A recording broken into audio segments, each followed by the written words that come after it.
Sabah erken durdu, çantamı aldım. Ağlaya ağlaya boynuma taktım. Anayı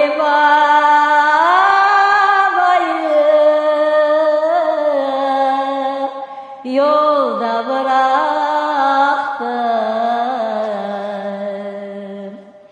Yazılar böyledir,